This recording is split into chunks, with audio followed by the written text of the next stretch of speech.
ابن عباس رضی اللہ تعالیٰ عنہ سے روایت ہے، نبی کریم صلی اللہ علیہ وسلم رات میں یہ دعا کرتے تھے: اے اللہ، تیرے ہی لیے تعریف ہے، تو زمین و آسمان کا مالک ہے، حمد تیرے ہی لیے ہے اور آسمان و زمین کا قائم کرنے والا ہے اور ان سب کا جو اس میں موجود ہیں۔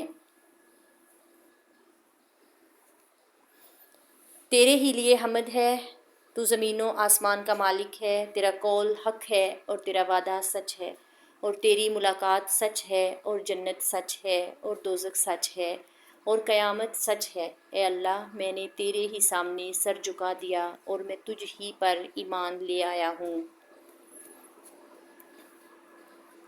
میں نے تیرے ہی اوپر بھروسہ کیا اور تیری ہی طرف رجوع کیا، میں نے تیری ہی مدد کے ساتھ مقابلہ کیا اور میں تجھ سے ہی انصاف کا طلبگار ہوں، پس تو میری مغفرت کر ان تمام گناہوں میں جو میں پہلے کر چکا ہوں اور جو بعد میں مجھ سے صادر ہوں، اور میں نے جو چھپا رکھے ہیں اور جن کا میں نے اظہار کیا ہے۔ تو ہی میرا معبود ہے اور تیرے سوا اور کوئی معبود بھی تو نہیں ہے۔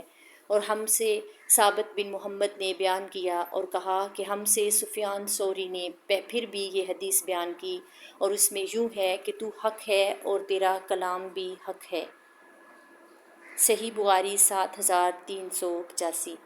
ابو موسیٰ اشعری نے بیان کیا کہ ہم نبی کریم صلی اللہ علیہ وسلم کے ساتھ ایک سفر میں تھے، اور جب ہم بلندی پر چڑھتے تو زور سے چلا کر کہتے، تکبیر کہتے، اور اس پر حضرت محمد صلی اللہ علیہ وسلم نے فرمایا: اے لوگو، اپنے اوپر رحم کھاؤ، اللہ بہرا نہیں ہے اور نہ وہ کہیں سے دور ہے۔